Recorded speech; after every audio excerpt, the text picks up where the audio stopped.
$85,000 a year. That is not a small number. That is more than most Americans earn. That is more than your parents earned at your age, adjusted or not. That is a number you worked for, negotiated for, maybe waited years for. And yet, on the 26th of every month, you open your account and there is almost nothing there. Not because something went wrong. Not because of an emergency. Just gone. Quietly. Legally. On schedule. You are not irresponsible. You are not bad with money. You did not make one catastrophic mistake. What happened to you is slower than that and harder to see, and almost nobody warns you about it before it is already done. It is called lifestyle creep, and it is not a personality flaw. It is a math problem. And this video is going to show you the exact math. Not vague math. Not you spend too much on coffee math. The real numbers. The real categories. The real gap between what your raise was supposed to do for you and what it actually did. Because here is the truth. Every time your income went up, your expenses went up faster. Not all at once. Not in one obvious decision. 12 small ones. And the 12 of them together are why you feel broke at $85,000 a year. Let's run it. The first myth is this: earning more fixes the problem. That is what everyone believes. That is what Marcus believed when he got his first real raise at 29. He went from $54,000 to $67,000, $13,000 more per year. He thought, finally, room to breathe, room to save. What actually happened? His rent went up $300 a month because he moved somewhere nicer. His car payment went up $180 a month because he finally got the car he deserved. His food spending went up $240 a month because he started eating out more, ordering more, treating himself more. His subscriptions went from $47 a month to $139 a month because he added streaming services, a gym membership, a meal kit. Add those up.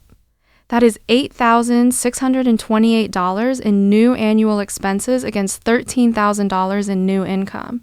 He thought he had $13,000 more. He actually had $4,372 more. And he spent that too, on a vacation he charged to a card he did not pay off. The raise evaporated before he touched it once. Diana did the same thing at 31. Same raise range. Same city. Same story. Different categories, identical outcome. She upgraded her wardrobe because the new salary felt like it deserved better clothes. She started getting her hair done professionally every 6 weeks instead of every 12. She bought a newer laptop.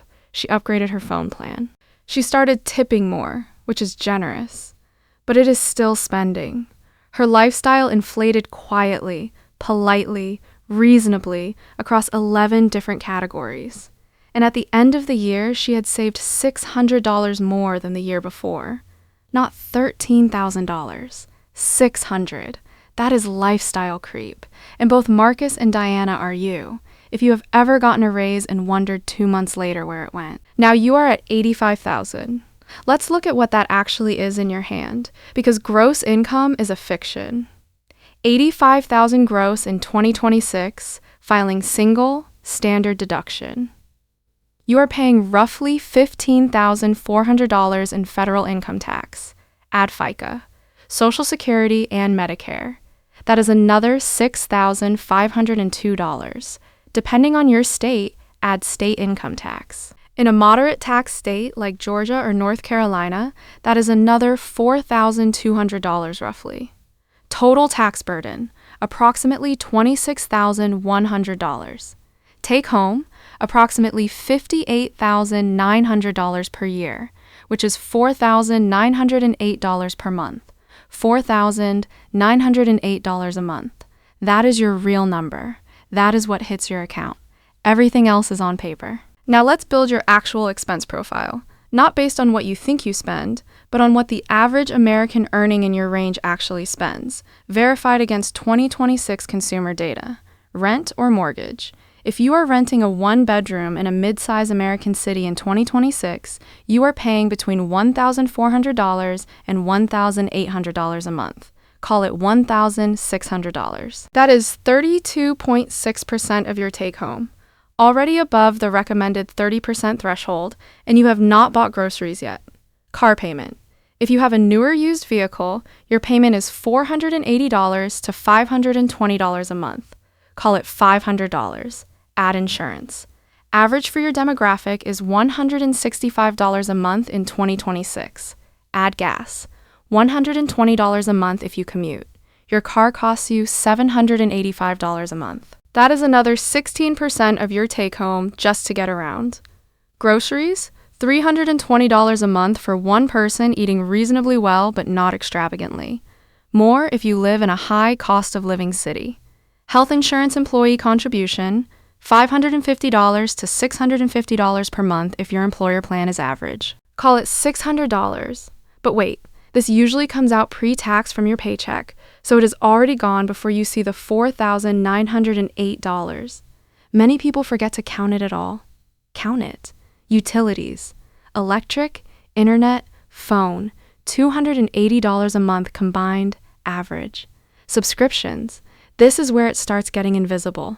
Netflix, Hulu, Spotify, Apple One or Google One, a gym you use twice a week, a meal kit you pause and restart, Amazon Prime, Peacock, possibly a news app, possibly a language learning app you opened 4 times, possibly a cloud storage tier you upgraded.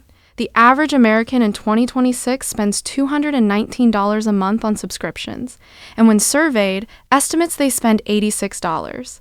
The gap between what people think they spend and what they actually spend on subscriptions is $133 a month. That is $1,596 a year, silently extracted. Now add dining out. Not extravagant dining, just lunch at work 3 times a week, dinner out once a week, 2 food deliveries, 1 coffee habit. That is $340 to $400 a month easily. Call it $370. Clothing and personal care, $180 a month average for your income range. That includes haircuts, skincare, a few clothing items per quarter, shoes once or twice a year averaged out monthly. Miscellaneous. Gifts, household items, one-off purchases, pet costs if applicable. $220 a month is conservative. Let's add this up. Rent, $1,600 car payment plus insurance plus gas. $785 groceries, $320 health insurance, $600 utilities, $280 subscriptions, $219 dining out and delivery, $370 clothing and personal care, $180 miscellaneous, $220. Total, $4,574 per month. You have $4,908. You have $334 left. $334. Before anything unexpected. Before a car repair. Before a medical copay. Before a flight home for a holiday. Before a friend's wedding. Before your phone screen cracks. Before anything. That is why you feel broke. Not because you are bad with money. Because the math was already decided before you made a single choice this month. And now, here is where lifestyle creep compounds it. Because that budget above is the budget of someone who has already crept. Someone who already upgraded the apartment, already has the car payment, already accumulated the subscriptions. Every one of those line items is inflated from where it was 3 years ago when you earned less.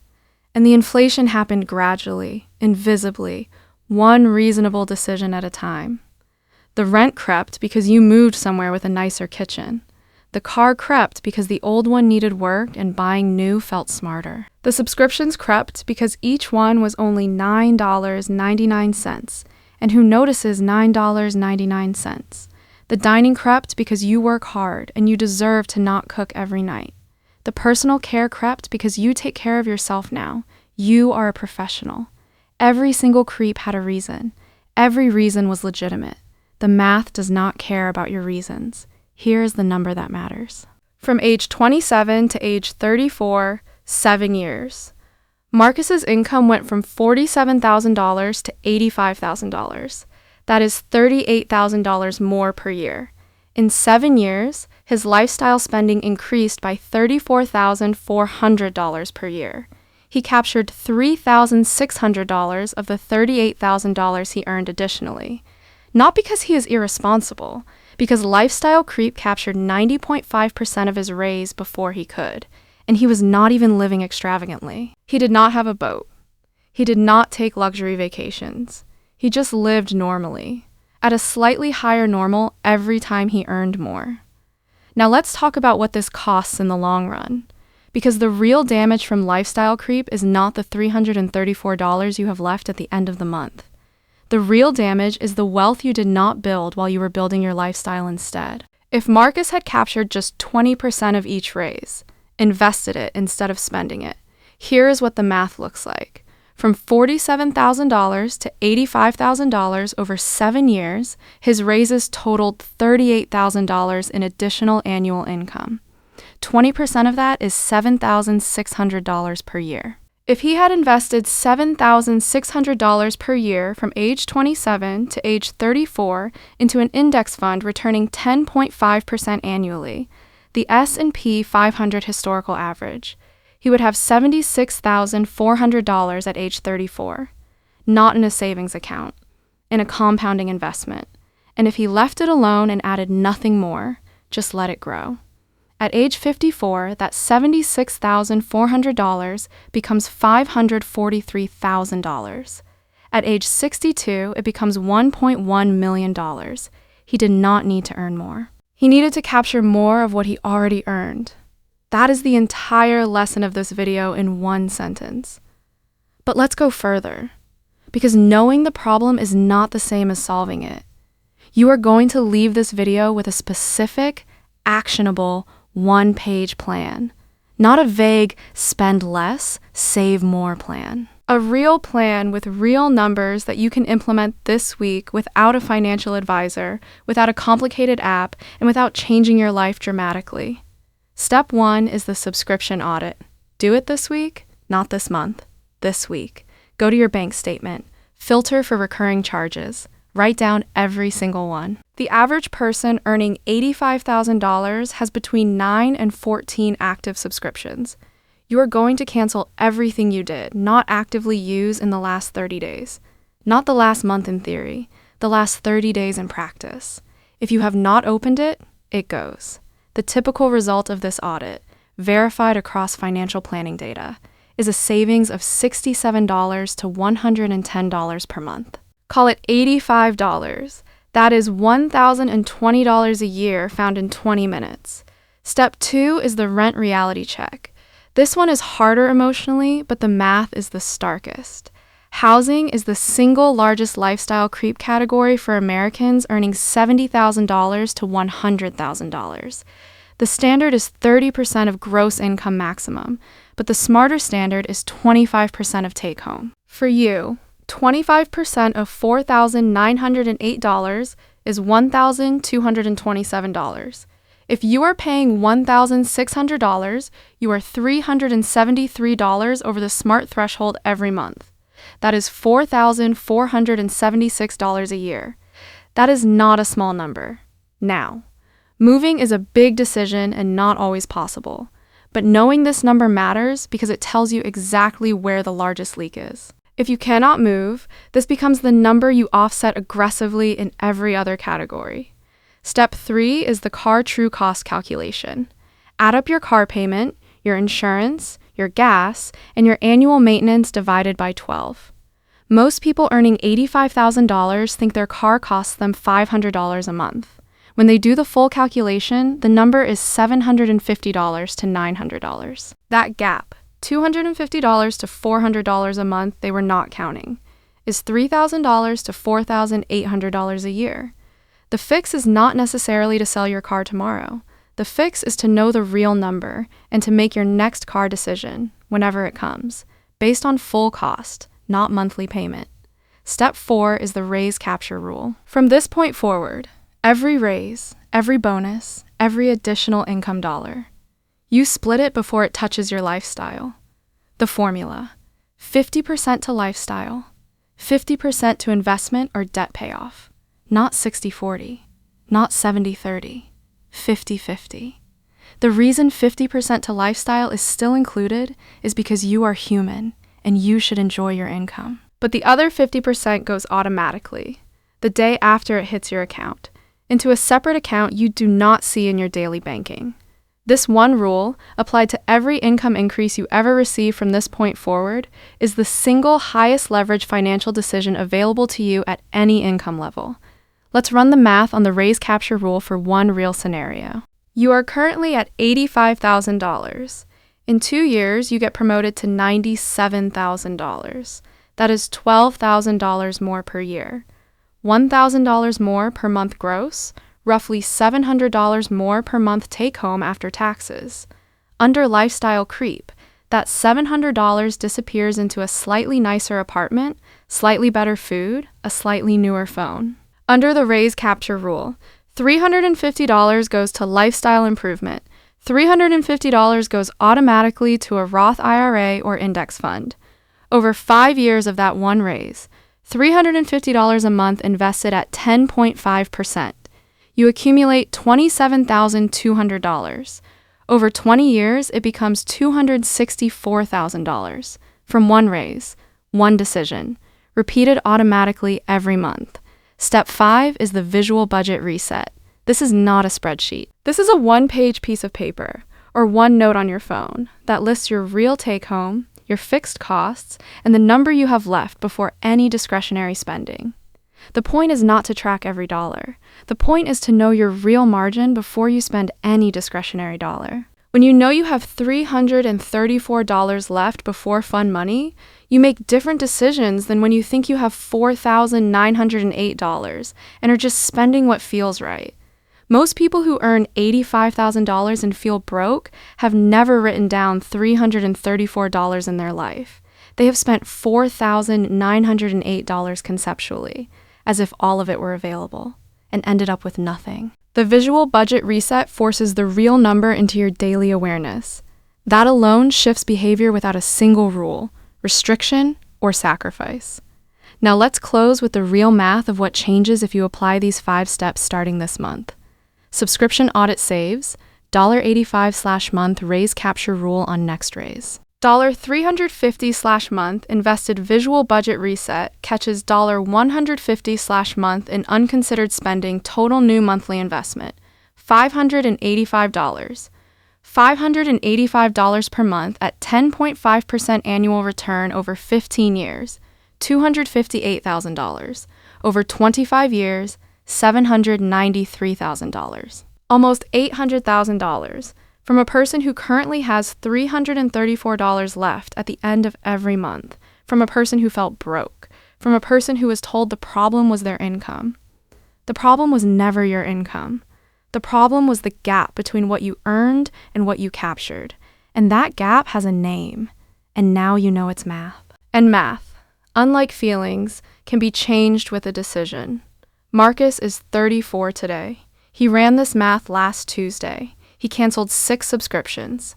He opened a Roth IRA with the first $350. He wrote $334 on a sticky note on his bathroom mirror. He did not feel inspired. He felt clear. Diana did it at 31. She caught $4,200 in annual lifestyle creep she did not notice, redirected $400 a month, and 18 months later, she has $8,100 in an account that did not exist 2 years ago. Neither of them earned more. Both of them captured more. That is the only math that matters at $85,000 a year. And it is the only math that will matter at $110,000 and at $130,000 if you do not fix the system now. $85,000 is enough. If you stop letting 12 quiet decisions spend it before you do.